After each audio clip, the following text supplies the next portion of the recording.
এই ভিডিওটি আমরা নিয়ে আসলাম যারা এনসিসিএ থেকে সার্টিফিকেট অফ অরিজিন নিয়ে যান অনলাইনে অ্যাপ্লিকেশন করার পরে ওনারা যখন অনলাইন প্ল্যাটফর্মে ঢুকেন তখন ওখানে ড্যাশবোর্ড আছে।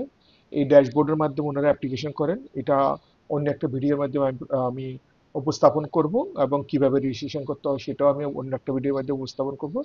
আজকে জাস্ট শুধুমাত্র যারা অনলাইনে certificate of origin CEO certificate যখন অ্যাপ্লাই করেন, তখন যখন পেমেন্ট করতে যান, তখন এই পেমেন্ট সিলেকশন করার পরে এখানে তিনটা অপশন আসে।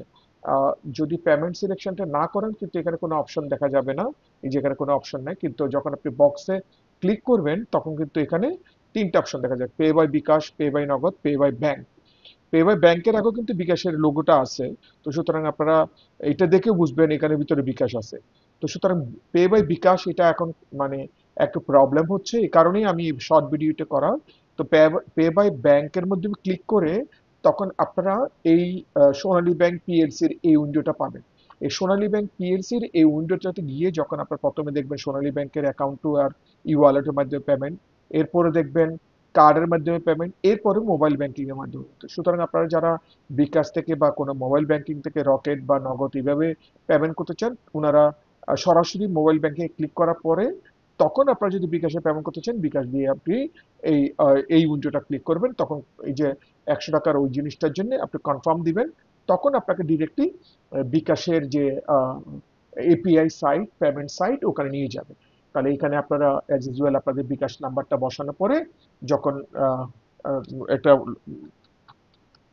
আপনার আম, যখন আপনার একটা কোড আসবে, ভেরিফিকেশন কোড আসবে, সেই ভেরিফিকেশন কোডটা দেওয়ার পরে আপনি তখন দিতে পারবেন। তাহলে আমার ভেরিফিকেশন কোডটা আমি বসালাম। ভেরিফিকেশন কোডটা বসানোর পরে ভেরিফিকেশন কোডটা কনফার্ম দেওয়ার পরে তারপর আপনি পিনটা বসাবেন, এখানে আপনি পিনটা বসাবেন। তাহলে এই ছোট্ট ভিডিওটি এই কারণেই নিয়ে আসলাম যাতে আপনাদের জন্য বোঝার সুবিধা হয়, যাতে অনেকে ডাইরেক্টলি এটাতে ক্লিক করছেন। তো এটাতে ক্লিক করলে অনেক সমস্যা হচ্ছে, ইন্টারফেসের সমস্যা হচ্ছে। এই জন্য সবার কাছে রিকোয়েস্ট থাকবে, সবার কাছে আবেদন থাকবে, আপনার পে বাই ব্যাংকে ক্লিক করে তখন আপনারা বিকাশের ওই ওই মোবাইল ব্যাংকের মাধ্যমে সোনালী ব্যাংকে যখন যাবে তখন মোবাইল ব্যাংকিং এর মাধ্যমে আপনার পেমেন্ট করতে পারবেন।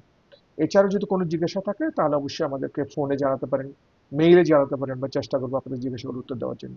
আর এই এই ভিডিওগুলো দেখার জন্য অশেষ অশেষ ধন্যবাদ।